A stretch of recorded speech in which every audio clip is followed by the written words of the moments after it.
We're back. It's your mom, friends. I'm And I'm Chrissy. Jess, and we are two moms passionate about helping women fuel their minds, care for themselves, strengthen their relationships, and create lives they truly love. Each week, we bring you honest conversations, practical tools, inspiring stories, and real life strategies to help you navigate motherhood, marriage, personal growth, and everything in between. Whether you're listening while folding laundry, sitting in the school pickup line, or finally enjoying a few quiet minutes to yourself, we're so glad you're here. So grab your coffee, take a deep breath, and let's dive into today's episode.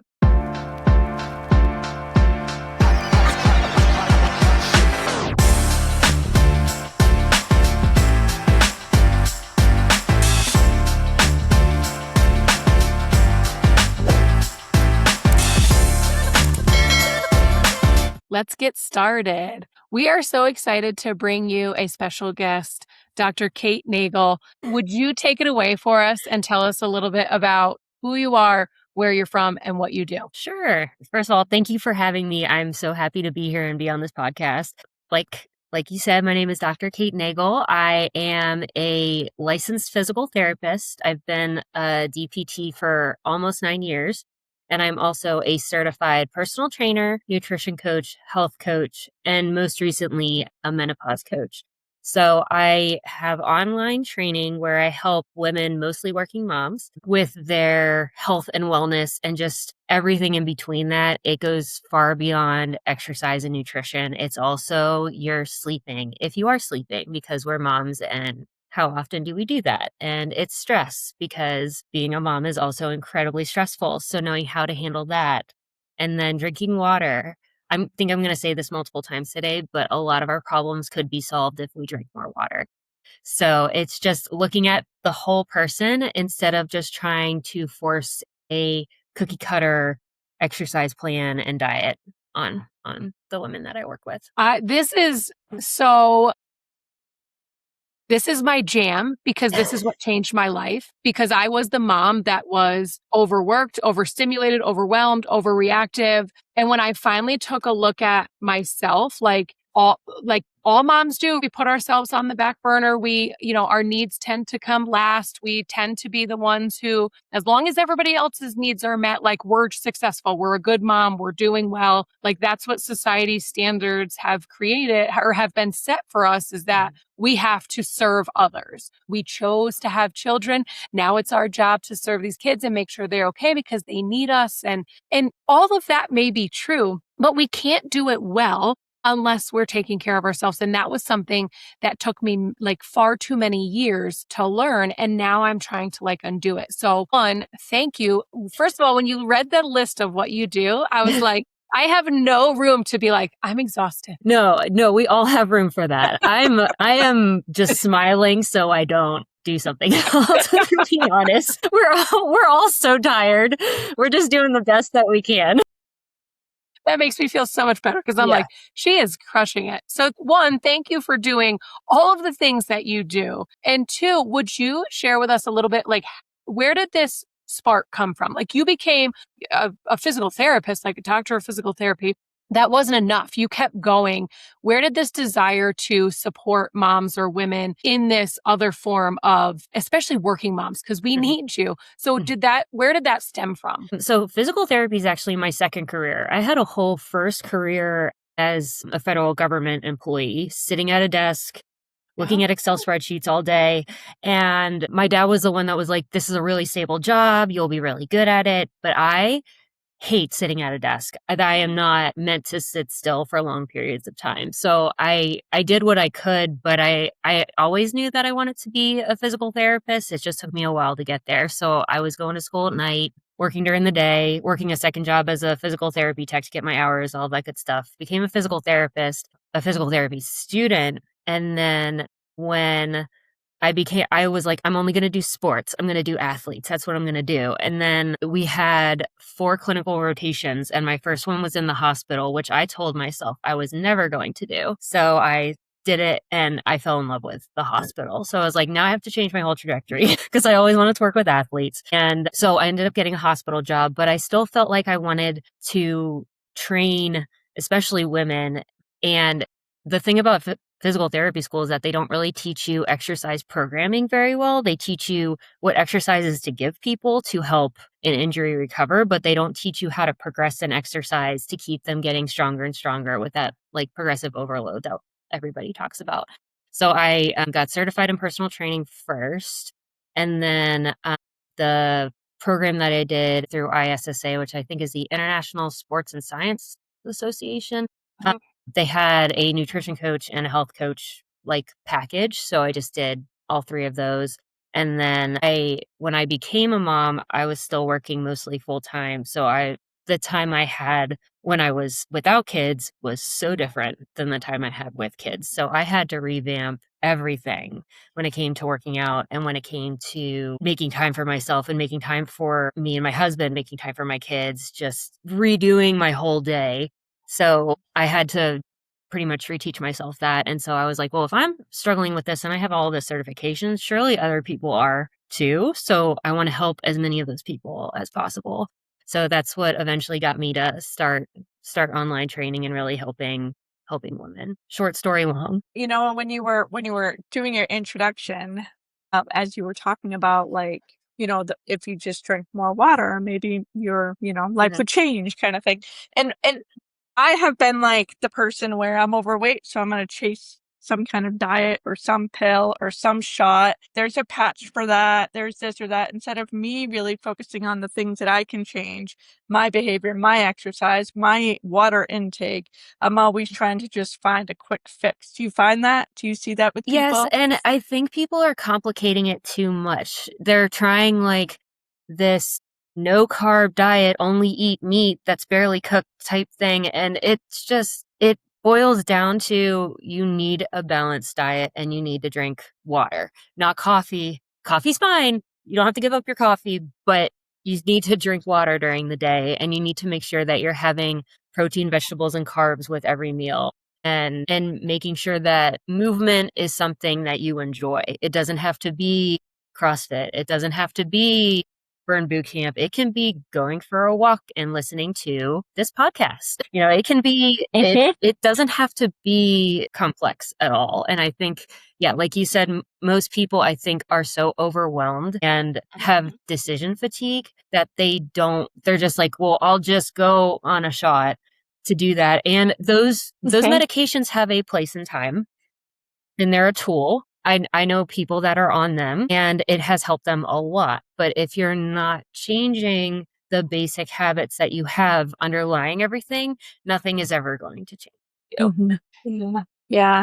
And that's so important. And I think too, like with the perimenopause too, you know, I mean, we do sometimes need medication for Mhm. that. And oftentimes, if we just take better care of ourselves too, you Mhm. know, is it perimenopause symptoms or is it because I'm sitting all day and I'm fatigued and feeling yucky because I'm not getting any Mhm. movement, Right. right? You know, how do you differentiate? So I think sometimes we're looking for that quick fix, and really we have to start with And ourselves. it's easy to make perimenopause an excuse when you're not, Mhm. if you're able to reflect back and be like, am I tired because I'm having these perimenopause symptoms? Mhm. Or like you said, or am I tired because I ate nothing all day and I had 3 cups of coffee?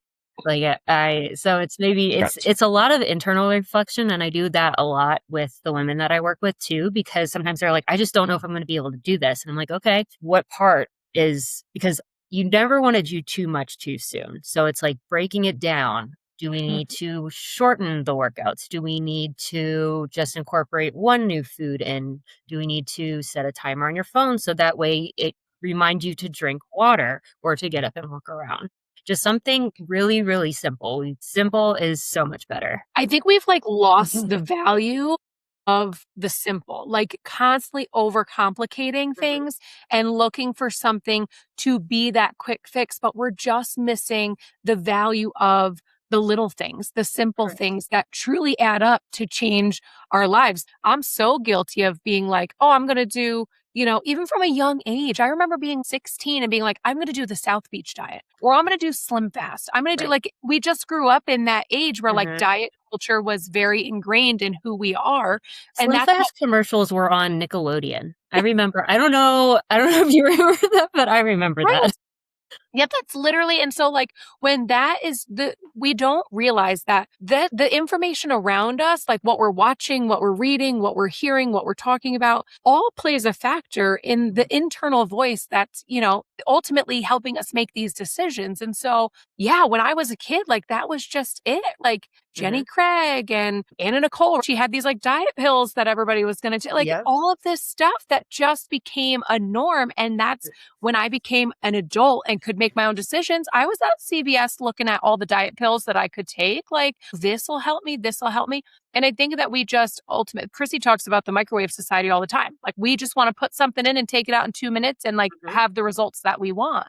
And we're losing the value of the little things, the little daily things. It's not going to be this quick microwave fix where in 2 days you're going to have the results you want, but we're building that foundation. We need to bring back the value of building a strong foundation for ultimately as we age, like stronger bones and healthier metabolisms. Like I want to be able to run around with my grandkids one day and things like that. And that's something that I totally had to, it's retraining your brain as to what is success, what is value, what is your priorities, what is your base level, like non-negotiable. Hey, I'm going to move my body today. It doesn't matter what it looks like, but I want to be able to move my body because I'm going to be honest with you. I work a full-time, desk job, you can say. And a few years ago, my mom bought me a Fitbit. I was like, I'm going to start working out. I'm going to take care of myself. And I bought the Fitbit.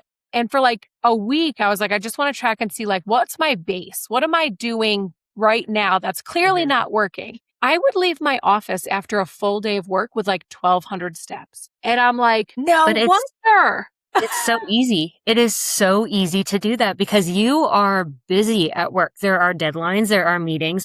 You're maybe getting up from your desk to go to a meeting, which is like in the conference room down the hall. So it's like, unless you make a conscious effort to step away, it's so easy to sit for 8 hours. It's so common and it's so easy. I always tell the moms that I work with to set an alarm on their phone. Whatever they're working on, you can leave it for 10 minutes.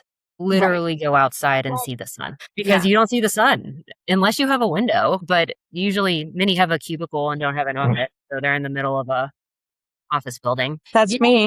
Yeah. Yeah. Right.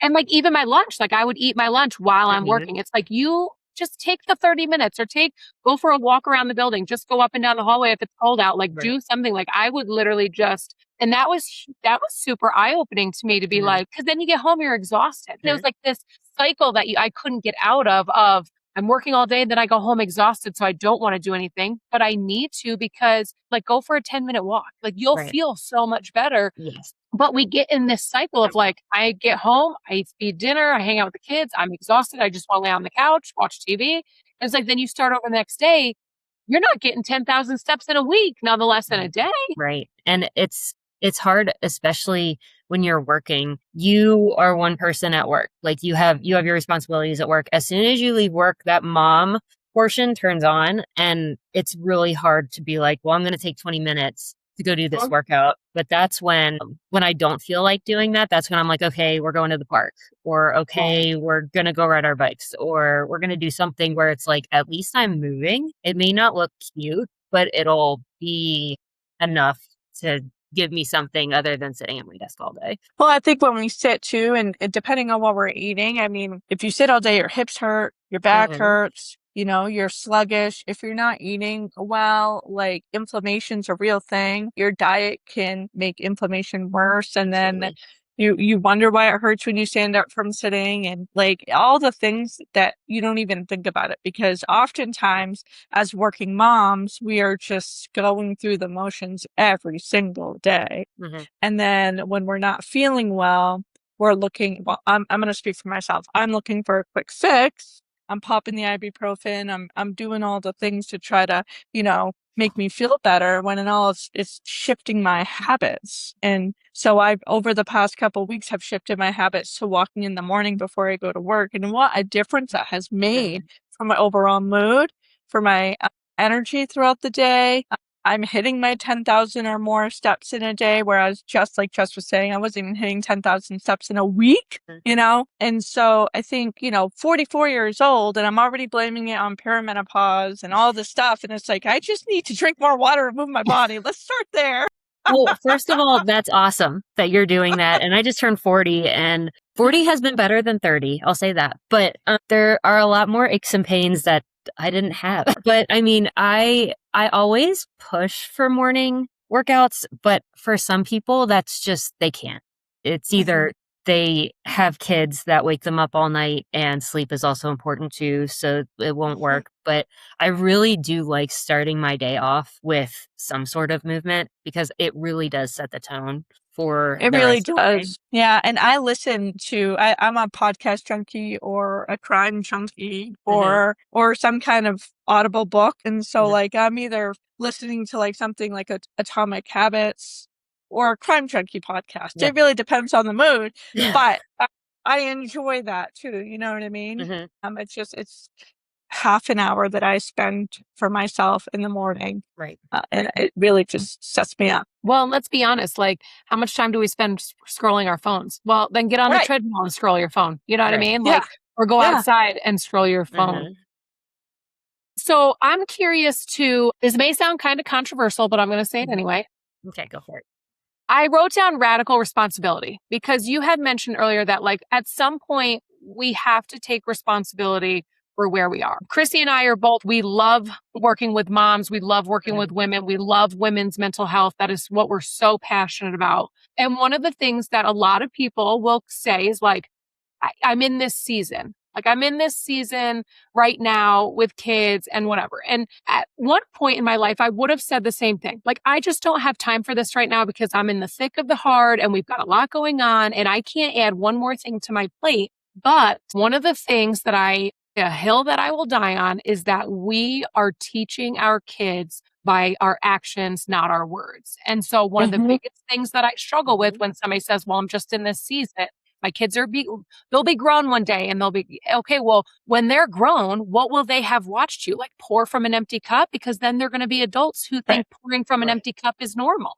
And is that what you really wanted to teach them? So I'm curious, like, what are some of the excuses or some of the reasons as to why moms are depleting themselves and feeling like they can't do this? And what is something that you tell them, like, how to, I don't want to say like take responsibility, but like how to make it a priority or how to see the value in making it a priority? Yeah, I mean, many moms that I work with say that, and they're like, well, if the kids have this, and this, and I'm like, okay, they're going to have that. And there's nothing we can do about that because kids are going to be in sports, kids are going to be in whatever. But where I am like, I'm sure you have 10 minutes to spare in your day. And they're like, well, I don't. And I'm like, let's go. I will go through their day hour by hour and be like, what time do you wake up? What do you eat for breakfast? When do you go to work? How long does it take you to get to work? Like, how long are you sitting at your desk? Like, we go hour by hour. And I'm like, okay, I can see a 10-minute walk in here. What are your thoughts? And they're like, I can make that work. So it's really digging deeper because seeing the big picture, it is overwhelming. And like I've said before, decision fatigue, if you don't have something written out for you, if you don't have a plan already in place, then it's going to be even harder. So telling my moms, I'm like, your goal for this week is to walk for 10 minutes at 12 o'clock, Monday through Friday. So the goals are super specific, they're measurable, they're attainable, and they're timely. So it's like they know all of that ahead of time. And then they can be like, well, I hit it 3 out of 5 days. I'm like, that's great. I'm pretty sure I can't do math off the top of my head, but I'm pretty sure that's a passing grade, right? 3 out of 5? Totally. Well, got a doctorate in physical therapy, not math. 60%. So I mean, depending on the teacher. Yeah. And so, I think there's so much to be said about that. It's like the small attainable goals that you just talked about, right? And that we hold each other accountable too, and that we have someone to hold us accountable. We hold ourselves accountable because honest to God, there are many mornings that I don't want to do it, right? And not wanting to do it, it's such an easy, like, I'm not in the mood. I'll do it tomorrow. I'll do it tomorrow. And then tomorrow never comes. And so it's like doing it even when you don't want to, that's how you build habits. I read something Go once that ahead. was like, motivation is the worst because it's never there when you need it. Correct. Like, Yeah. Correct. so if you rely on it, it's like Mhm. it's like the worst best friend you've ever had. Like they're just never Right. there when you need them, Yep. but they're there like when something good's happening or you're Right. excited, like then there's the motivation. There she is, Yeah. right there by your side. So proud of you. Usually at But the then beginning. Yeah. right, At the beginning. right. Yeah. And then slowly just fades away. And then when you really need it, it's never there. So Mhm. I did hear you talk about, which is something that I think some women and moms do struggle with, is like writing it down. Like, is the value of like having like a legitimate schedule, like scheduling it in. Like, is Hour by literally hour by hour. Nothing big happened today until tonight. But yeah, literally I write down everything. My to-do list, I write it down because if I'm not going to write it down, I'm not going to get it done. Goals, I tell the moms that I work with and women that I work with to write all of their goals down. Write it down. I'm pretty sure there's studies. I mean, I can't name them off the top of my head, but I'm pretty sure there are studies that show that if you actually write your goals down, you're more likely to achieve them because you see it as opposed to just being like, yeah, I'll do this and it's gone. Yeah, I'm a firm believer. My whole family just thrives better on structure and Yeah. schedule. Like we have a family, my husband and I share a Google Calendar Oh, for yeah. whenever something's Same. going on. We always know what's going on. Yeah. I have like a big family calendar. My kids, my son has You color ADHD. code your Google Calendar? Oh yeah, Yeah. Yeah, I have a my brain color. My likes sons it. have different colors. Yep. Yeah. We Yeah. are one. Mhm. And people think I'm crazy, but I'm like, it makes us just feel. We may not actually have it together, but my Google Calendar makes it look like we kind of do, It really but does. Yeah. it does.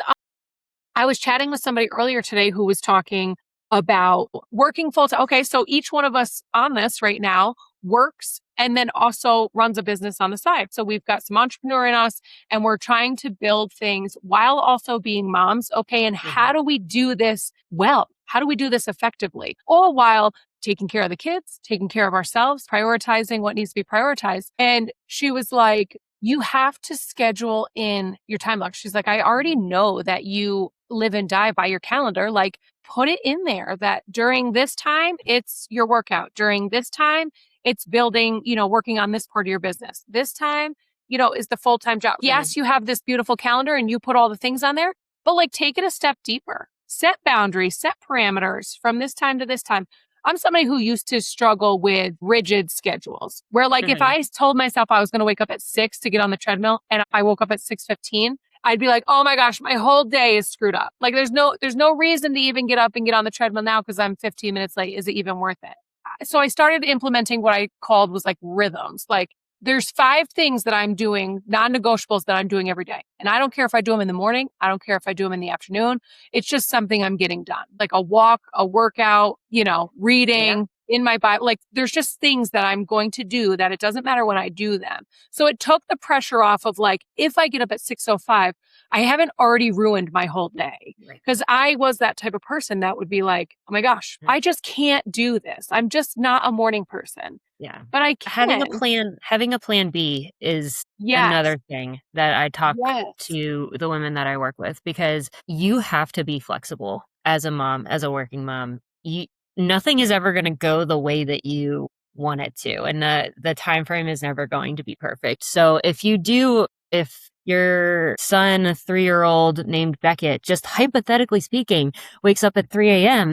and then again at 5 for the day, you're not going to be waking up then to work out. So it's knowing if I can't work out at 5 a.m., when can I get that in? Can I do it at lunchtime? Can I do it at the end of the day? Can I ask my husband, be like, I really, really need to go for a run. Can you please take the kids for like 20 minutes so that way I can like go burn off some steam? And asking for help, I think, is another big thing that moms struggle with. And I did too for the longest time. And then I just realized I'm like, what? We all help each other. Like you find your tribe, you find your village, and you help each other through whatever you need. So that way your cups are getting filled, your buckets are getting filled. So I think asking for help is also another big thing that many moms do not do, and they need to. We talk about the village all the time, I think. And if you don't have one, finding one. and then using it and trusting them to be part of like whatever it is that you need help with. I think as moms, we often think like we need to be the ones who does it all. And that we might be failing if we need to ask for help or whatever. And in reality, that's not true. And it's just the stories that we tell ourselves over and over and over again. And before we know it, we're overwhelmed, stressed out, and really just on the struggle bus more than not. And that ends up being a cycle, and that ends up being a way of living, right? And then how do you get out of that? So having a village, asking for help is so important. And really one thing that I've really started, like what helped me get out of bed and wanting to go for the walk in the morning is like me staying in bed, which that's not even a good example. I don't like staying in bed. I'm an early bird, but me sitting on my butt and drinking coffee quietly, or me walking for 30 minutes, what will matter in a month, a year, 5 years? Me sitting on my butt and drinking coffee and quiet, or me getting a walk and getting my steps in and becoming a healthier version of myself? The walk is what's going to make the bigger impact. So, again, going back to the microwave society, we want gratification. We want to feel good right now. So we want things now and feeling it. I love sitting on my butt in the quiet, drinking coffee. That's like one of and my there's a favorite place things for to do. that. There is sitting on your butt and coffee time. Like you don't have to eliminate it. Replace that. Right. Yeah. It's just find time for the walk as well. Right. Because I am a morning person. That's for me the best time for me to walk, as opposed to at the end of a work day. Yeah. But absolutely. People have to find what works for them for sure. Yeah, absolutely. What percentage do you think that this is like a mental mindset shift, or I guess you could say, over the physical aspects of what you're doing? Ooh, I would think it's 60-40 mental versus physical, because you are physically tired at the end of the day. But I think it is easy for us to be like, well, I'm tired, so I'm not going to do it. Or I'm not a morning person, so I'm not going to do it. It's easy to talk ourselves out of it, especially when we're tired. So I think it's not quite 50-50. I would say mental can sometimes take over, and it's really easy to, in the mornings, it's really easy to hit the snooze button. Like that's my advice. It is way too easy to hit snooze. So learning not to do that, because you just don't feel good when you do that. But yeah, it's a lot of mental game, and it's a lot of, like you said, not relying on motivation, just being like, every morning I wake up and I go for a walk. So it just becomes part of your routine, and you do it before you talk yourself out of it. Yeah.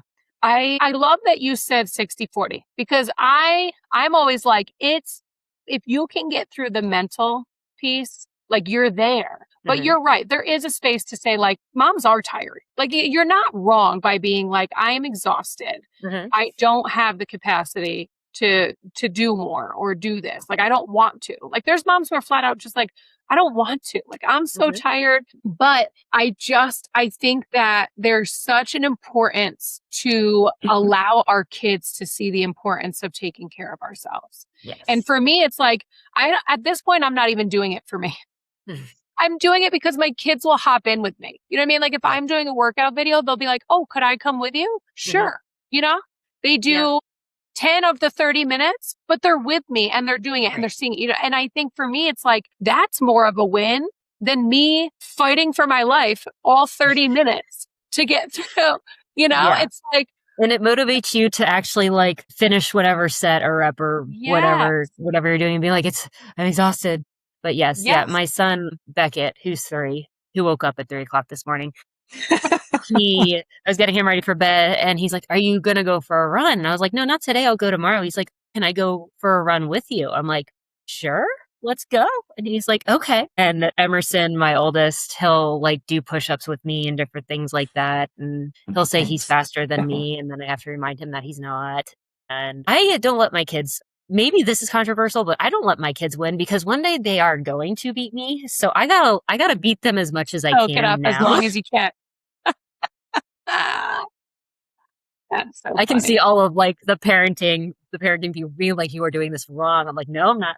I feel great after I beat them. That's funny. When my husband will play Uno with the kids, and he's like, no mercy. I'm like, what are you doing? And he's like, listen, they gotta have a little tough skin in there. If it's me beating them in Uno, It's me beating them. Like, I'm Right. not every kid is winning here. I am playing fair. They have They to have to learn learn how to lose. lose. Yeah. They do. They have to They learn how to do. lose. You are They sure absolutely do. correct. They have to learn how to lose.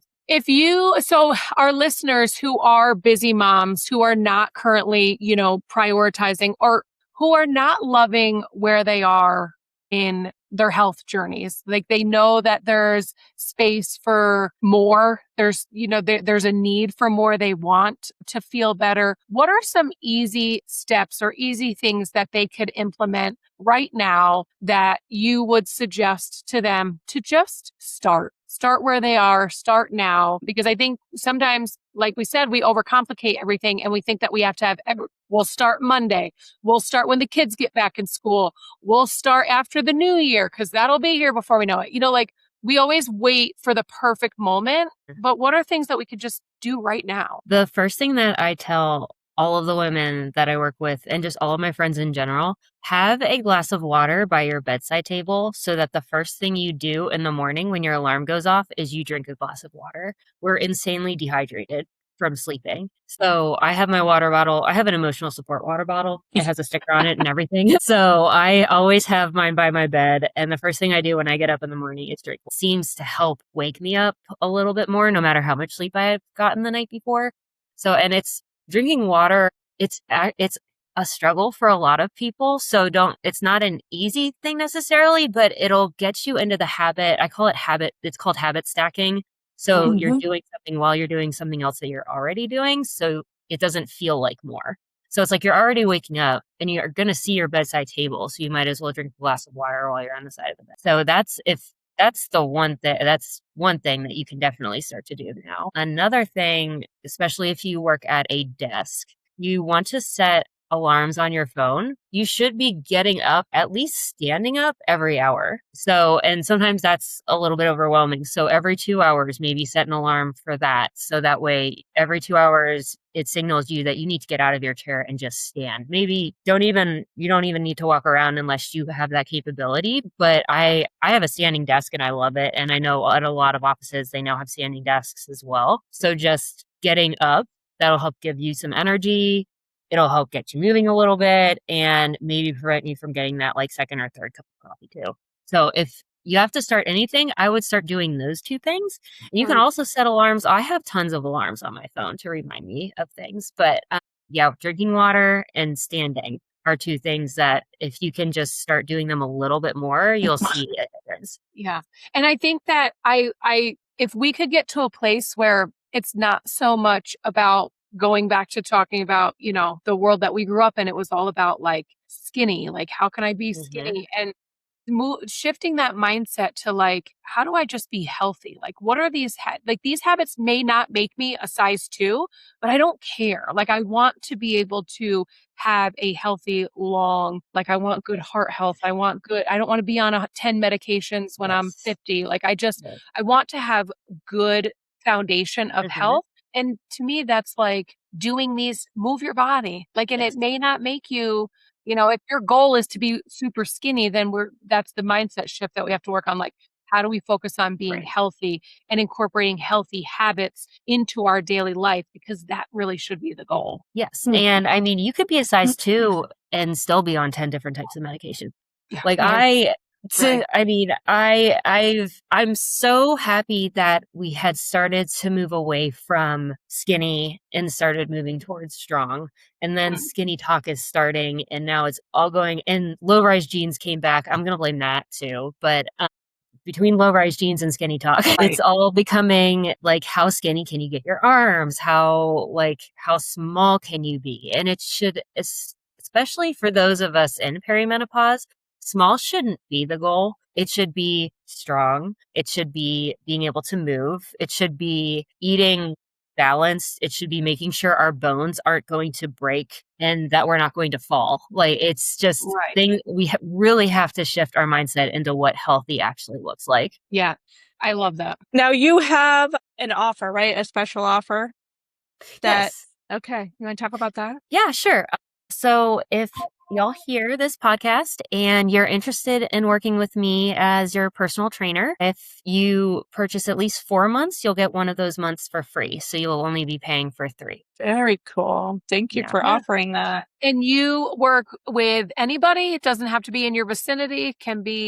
No, it's all online. So anyone in the United States, I have not branched out of the US yet. But yeah, I've worked with people on the West Coast, East Coast, just a little bit of everything. So yeah, That's Awesome. open to anyone really. And is there any prerequisites you'll work with anybody who's ready to prioritize themselves? Absolutely, yes. And I've had people that have come to me and have never picked up a dumbbell before. So we start very basic. I also have people that come to me with prior injuries, and with my background as a physical therapist, we work with those injuries so that way you're not continuing to get injured and actually recover from the injury that you have. Because like the education piece is huge. Like Mhm. just tossing on a video and, it's really cool to actually learn about what these exercises are doing, how to do Mhm. them right, to see the Right. actual changes. So I love the education piece because it's super cool when you start to realize like, oh, when I eat this, this is what it's doing to my body. Right. This is why I feel this way, or this Mhm. is why and learning about that. It's like we just assume that we should know.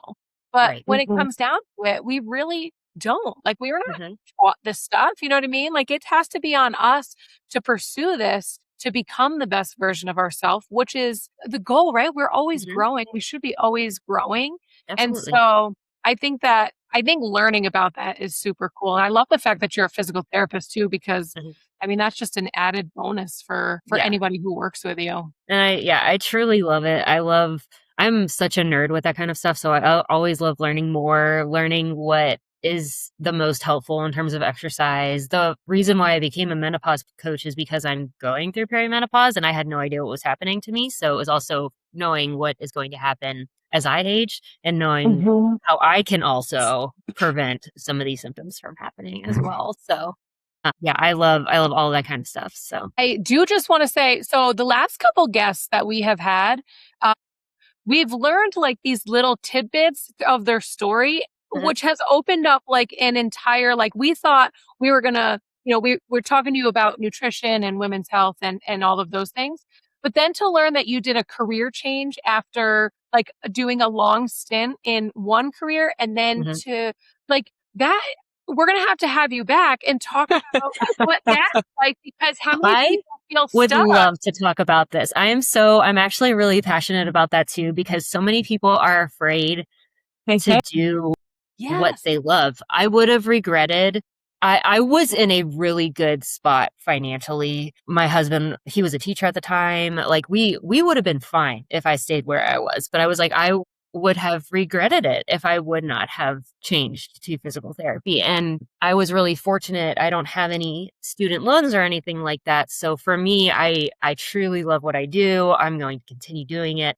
The path of physical therapy is very expensive. So for many, it's not worth it. But I truly love what I do. And I am so, so much more happy doing this. And I would have never become a personal trainer. I would have never like branched out into any of this if I wouldn't have changed careers. So yeah, I would love to come back and talk about that too. Yeah, I think that is an awesome topic that we should definitely connect with you because I do think that many people stay stuck out of fear Mhm. of I'm comfortable, I've been here long enough, retirement benefits, like all of Yeah. that stuff tends to play I'm too old, I should have done that when I was younger. Mhm. But, changing career paths, like that's a huge thing, but to see you come out the other side and be like, I'm so happy and my life Mhm. has changed because I did it. I think that's super cool. So I just wanted to interject with that because that little Yeah, tidbit of your absolutely. story was like, Chrissy, how many times do we learn something about somebody and we're like, we never even knew that about you, but now we need to deep dive on that too. Yeah. And this is why we don't do scripted conversations. Yeah. We just go where the conversation leads. Yeah, no, that's great. So true. Yeah, thank you so much for being on with us tonight. Yeah, thank you for having me. This was so much fun. Yes. Yeah, Thank you. it has been awesome. Well, thanks for hanging out with us on Mom Fuel and Mindset. If today's conversation spoke to you, take it as your reminder that happy moms don't come from doing more. They come from choosing themselves and owning their growth. And if you loved this episode, please be sure to subscribe, leave a review, and share it with another mom who needs a little fuel and a mindset shift today. Until next time, keep showing up for yourself, keep growing forward, and remember, happy moms own their growth. See you soon. Thank you.